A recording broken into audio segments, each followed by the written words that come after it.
Hello বন্ধুরা, শুভ সকাল সবাইকে। আর এখন বাজে হচ্ছে 9টা 11। আর আজকে ব্লগটা এখান থেকে শুরু করছি। সকালে চাটা খাওয়া হয়ে গেছে আমাদের। আজকে মা সকালে উঠেছে আর আমরা পরে উঠেছি, যেহেতু মার আজকে নেই, মানে কাজ নেই, এই জন্য দেরি করে উঠেছি। কালকের থেকে আবার নাইট। তো মা রান্না বসিয়েছে, দেখতে হচ্ছে চা খাচ্ছে। রান্না বসিয়েছে, এদিকে মূলও কাটছে আর কচুর মুখি সিদ্ধ বসিয়েছে। কয়েকদিন ধরে কন্টিনিউ আমাদের বাড়ি কচুর মানে কন্টিনিউ মুখি হচ্ছে। আর গুবলু দেখো, আমি মুড়ি খাচ্ছিলাম, 1 মিনিট। আর আমি মুড়ি খাচ্ছিলাম চা দিয়ে, আমার এখান থেকে পুরো বাটিটাই নিয়ে চলে এসছে। হ্যাঁ, মুড়ির এখন বসে বসে খাচ্ছে, নষ্ট করছে। এই আরেকজন ফোন নিয়ে বসে গেছে। তো আমি ঘরটা মুছবো, ঘরটা মুছে তারপরে স্নান করব। তো রান্না হচ্ছে, নিরামিষই বসে আছে আপাতত, নিরামিষেরই আইটেম আছে। তো দেখি, আজকে যেহেতু মা বাড়িতে আছে, হতে পারে মাছ মাংস আনতে পারে। যে কাটছে আলু, এই ইসে কী দিয়ে ডাল করবা নাকি ভাজা করবা? একটা মূলা অর্ধেকটা, ওই যে লাল মূলার থেকে অর্ধেকটা কাটে রাখবা। হ্যাঁ, কাঁচা খাবো না, থাক, করতে হয় না। তো কয়েকদিন ধরে এই ঘরটা মুছতে যাচ্ছে, আর হচ্ছে না, রোদের জন্য আর মুছতে পারি না, যে রোদ উঠে। তো এখন দেখি ঠান্ডা ঠান্ডা ওয়েদার আছে। সকালবেলা বৃষ্টি হয়েছে, রাত্রেবেলাও বৃষ্টি হয়েছে, খুব হয়নি, মানে পড়েছে মোটামুটি আর কি। তো ঘরটা মুছে ফেলি, সেই কবে দেখো মাটি লাগিয়ে দিয়েছি, ওরকমই আছে, তার মধ্যে আবার কুড়ি করেও গেছে। যাই হোক, চলো। আজকে বললো এই মা সকাল উঠেছে, মা সব কাজ করেছে আজকে সকালবেলা। উঠান যাতে শুরু করে সব কিছু, খালি পুজো দেওয়াটা বাকি আছে, রান্নাটা বাকি আছে। কি হলো, কি হলো, কি হলো? আমার মোবাইল লিখবো। দিদু কি বলে শুনুন তো। আমার মোবাইল দিদু কি বলে? তোমার বন্দুকটা তো ভিজেই গেল, ভিজেই গেছে। ওই দেখো, নষ্ট হয়ে যাবে না বন্দুকটা। ওই যে ওই যে এই যে বন্দুকটা ঝাড়ুর এখানে। আর এখানে আছে মাছ, সব মাছ ধরেছে, অনেক দূরে দূরে যায় মাছ ধরতে। এখানে কী কী মাছ আছে? কই মাছ আছে, শিঙি আছে, আর টাকি মাছ এইটার ভিতরে। টাকি মাছ আমাকে বলছিল কালকে যে মাছগুলো কেটে রান্না করা। বলছি না, আমি মাছ কাটতেও না, জ্যান্ত মাছ কাটতে আমার কেমন যেন লাগে। অন্য গেম খেল।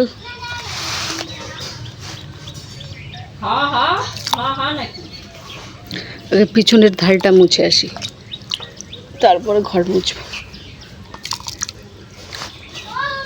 কি রে বাবা?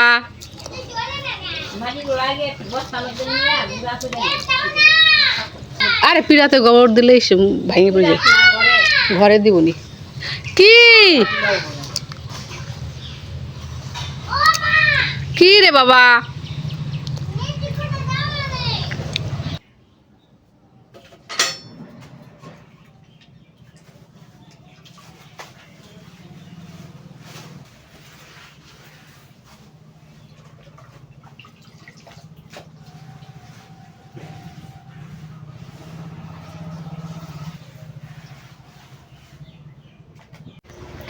তো ঘর মুছে স্নান করে চলে এলাম একবারে। খিদে পেয়েছে, স্নান করে না জানি না কেন, যতই স্নান আগে খাই না কেন, স্নান করার পর অনেক কিছু একটা মুখে দেয়, মুখে দিই। স্নান হয়ে গেছে, এখন একটু দেখি রান্নার একটু বিস্কুট খাবো, চুলগুলো শুকাবো ফ্যানে। আমার কাজ শেষ। ও গুবলুকে স্নান করানো বাকি আছে, ওকে এখন করাবো না, পরে। ও আবার চিকেন এনেছে, চিকেনকে বললো আমি স্নান করে ফেলছি, এখন আর উনুন পাড়ে যাবো না। তো রাজকুমারীকে বললো মা তুই রান্না কর। চিকেন রান্না হচ্ছে, চিকেন আনছে, মটন, মটন। আমি স্নান করবো, তুমি করবা? স্নান করবা? তোমার ঠান্ডা লাগে? হ্যাঁ, তোর ঠান্ডা লাগে? জিভ বের করে কেন খালি? ছি, খালি জিভ বের করে, পাগলা পাগলা পাগলা। চুল বড় হলে এখানে ঝুটি বেঁধে দিতে, ঝুটি বেঁধে দিব। হ্যাঁ, হবে। তো এখন বাজে হচ্ছে 3:30। শুয়েছিলাম এতক্ষণ, একবার ঝাড়ু দেওয়া হয়েছে স্নানের আগে, আর এই যে হাওয়া দিয়েছিল, আবার পাতা পড়েছে। আজকে আমাদের সবারই সকাল সকাল স্নান হয়ে গেছে। আমার তো সকালে স্নান হয়ে গেছে, ঘর মুছে। তারপরে রাজকুমারীও করলো, মাও করলো, সবারই স্নান হয়ে গেছে সকাল সকালে। এই তো দুজনেও ঘুমাচ্ছে, দুজনে বলতে মাও ঘুমাচ্ছিল, উঠে গেল, আর গুবলু তো ঘুমাচ্ছে, রাজকুমারী বসে আছে। ওয়েদারটা না আজকে খুব একটা গরম নেই, কিন্তু মানে ফ্যান না ছাড়া থাকা যাচ্ছে না, হালকা স্পিডে হলেও ফ্যান লাগছে আর কি। ওয়েদারটা আস্তে আস্তে না দুর্গাপূজা লাগছে। তো আকাশটা ফিল আসছে দুর্গাপূজা। এবার কিন্তু পুকুরে বেশি জল হয়নি, যতটুকু দেখতে পাচ্ছি অতটুকু। আগের বছর জল কিন্তু এই গাছ অবধি চলে এসেছিলো, এই বড় গাছটা অবধি চলে এসেছিলো জল, কিন্তু এবার সেরকম হয়নি। মানে আমাদের এখানে হয়নি। জলপাইগুড়ি ডিস্ট্রিক্টে তো বৃষ্টি হয়েছে, মানে কম হয়েছে বলতে আমাদের জায়গাটা খুবই উঁচু, মানে শিলিগুড়ি জলপাইগুড়ির থেকে আমাদের জায়গাটা উঁচু, এই জন্য জল হলেও না খুব একটা বোঝা যায় না। যেরকম শিলিগুড়ি জলপাইগুড়িতে যদি, জলপাইগুড়ির কথাই বলছি, জলপাইগুড়িতে যদি ঘন্টাখানিক বৃষ্টি হয় মানে হাঁটুর সমান জল হয়ে যায় মার্কেটে রাস্তাগুলো দিয়ে, মানে যাওয়া যায় না। মানে বললাম কি হাঁটুর সমান বা হাঁটুর নিচে জল যায় যদি ঘন্টাখানিক কন্টিনিউ ভারী বৃষ্টি হয়। তো সেই তুলনায় মানে আমাদের এলাকার থেকে তালমা সারিয়াম বলে আমাদের এখানে যে জায়গাগুলো আছে, ওই জায়গাগুলোতে না বৃষ্টি হলে খুব জল জমে। ওগুলো নিচু জায়গা তো খুব জল জমে, গ্রামের জায়গাগুলো খুব জল জমে। ওইখানে যদি কন্টিনিউ এক সপ্তাহ বৃষ্টি হয় তাহলে খাল বিল রাস্তাঘাট একদম জলে ভর্তি হয়ে যায়। আর প্রচুর মাছ হয় ওই জায়গাগুলোতে। মানে তখন মানে রাস্তাঘাটে দেখবে খালি সবাই জাল নিয়ে দাঁড়িয়ে আছে মাছ মারার জন্য, আর প্রচুর মাছ ওখানে, ছোট ছোট গোড়া মাছ থেকে শুরু করে লোকাল মাছ, এমনকি বড় বড় ওই মাগুর আসে, এমনকি বোয়াল চিতল এসব মাছও আসে। তো প্রচুর মাছ হয়, কিন্তু আমাদের জায়গাটা উঁচু তো এই জন্য বৃষ্টি হলে মানে জল বুঝায় না, কোথায় যে জল চলে যায়। দেখতে পাচ্ছি এত বড় পুকুরটা, জল কিন্তু অতটুকু। গজলডোবাতে কেমন জল হয়েছে, তো এদিকে সেরকম নেই। গাজলডোবার আশপাশে প্রত্যেক বছরই বন্যা হয় গ্রামগুলোতে মোটামুটি। একদম কি বলবো, ফরেস্টে দেখো একদম জঙ্গলে ভর্তি লতানো গাছ। এটা হচ্ছে আরেক 1.5-2 মাস পরে গাছগুলো আস্তে আস্তে শুকাতে শুরু করবে, তখন ওই তোমার ফরেস্টটা একদম পরিষ্কার হয়ে যাবে। ওই পাশ থেকে গাছগুলো সব দেখা যাবে। মানে এখন না ফরেস্টের ভিতরে অনেক প্রচুর নতুন গাছ হচ্ছে। আগে কিন্তু 2-3 বছর আগে এরকম নতুন গাছ ছিল না। যেসব গাছ আর কি লাগানো ছিল ওই গাছগুলোই ছিল, কিন্তু এখন দেখি অনেক নতুন গাছ উঠেছে। ওই দেখতে পাচ্ছি ওগুলো সব নতুন গাছ, চিনিই না এই গাছগুলো। ওয়েদারটা কিন্তু বেশ সুন্দর লাগছে দেখতে।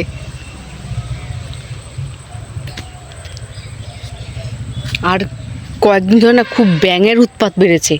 মশা তো আছেই, সঙ্গে সঙ্গে ব্যাঙ, মানে পা রাখলেই পায়ের সামনে দিয়ে লাফিয়ে যাচ্ছে, যেখানে সেইখানে ব্যাঙ। আমাদের ঠাকুর ঘরে তো ব্যাঙ 2-3টা ঢুকে আছে, প্রত্যেকদিন বের করি, প্রত্যেকদিন আবার একই জায়গাতে গিয়ে থাকে, এত ব্যাঙ হয়েছে। আর এই যে দেখো কাজগুলো করে গেছে, এই দেখো এই যে কাজগুলো করে গেছে, দেখো সরকারি কাজ ভেঙে চুরমার হয়ে গেল এখনই। কয়েক মাস কি 2-3 মাস হয়তো হলো। সরকারি কাজ কোনো রকম খালি ওদের দেখাতে পারলেই হলো। মেটেরিয়াল খুব অল্প পরিমাণে ইউজ করে, আর ভালো না, মানে কোয়ালিটি খুবই খারাপ।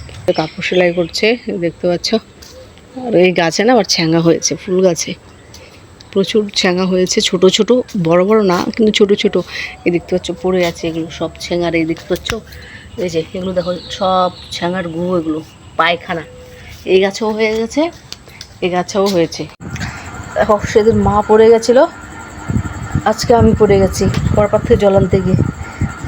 নামতে গিয়ে যা পড়লাম, ফুলে গেছে রক্তটার সাথে সাথে। ওরে বাপরে, জায়গাটা আর যা ফুটলো, ওইভাবে কাত হয়ে গেছি, জায়গাটা টক কট করে ফুটে উঠলো। দেখো ফুলে গেছে কেমন। তো কী যে হয়েছে না বাড়িটাতে, একজন না একজন সবাই পড়ে যাচ্ছে। আমি এতদিন উঠানামা করলাম, একদিনও পড়ি না। ব্যথা করছে। সেদিন যে মার জন্য মুখটা এনেছিলাম, আছে কিছুটা, দিয়ে দেখি কত প্রশ্ন। তো মুখ না ভলিনি, ওদের কী হয়, মুখ কেমন ফুলাটা ফুলছে দেখতে পাচ্ছ। ও চিনচিন করে ব্যথা করছে পুরো। এই হাতটা যে আছে, গিটটা, এই অ্যাঙ্কেলটা একদম কট করে শব্দ হয়েছে। এটা জ্বলছে, গরম হয়ে গেছে।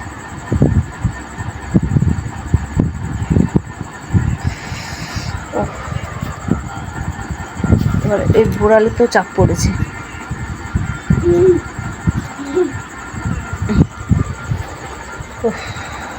অনেকটা ফুলেছে দেখতে পাচ্ছ, চিনচিন করে ব্যথা করছে। চাপ দিলে আবার ব্যথা লাগছে পুরো দমে।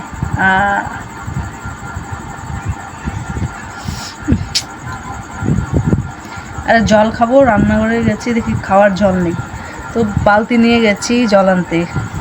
আমার মানে আমার একটা মানে ভুল হয়ে গেছে, আমি পরে লাইটটা জ্বালাইনি, তো বললাম কি আলোই আছে, উঠলামও ঠিকঠাক, নামতে গিয়েই পড়ে গেলাম। ব্যথা করছে ভালো, ফুলে গেছে দেখতে পাচ্ছ। কদিন আগে মা ঘরে উঠতে গিয়ে পড়ে গেল সিঁড়িতে। আজকে আমি কয়েক মাস আগে তো রাজকুমারী পড়ে তোর এদিকে ভেঙেই গেছে, ওর এই সাইড।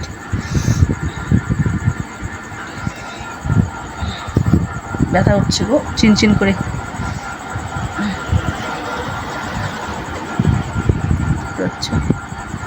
এই বয়সে যদি কিছু হয় ভগবান। পড়ে নিয়ে কিছুক্ষণ বসেছিলাম, উঠতে পারছিলাম না, খুব লেগেছে।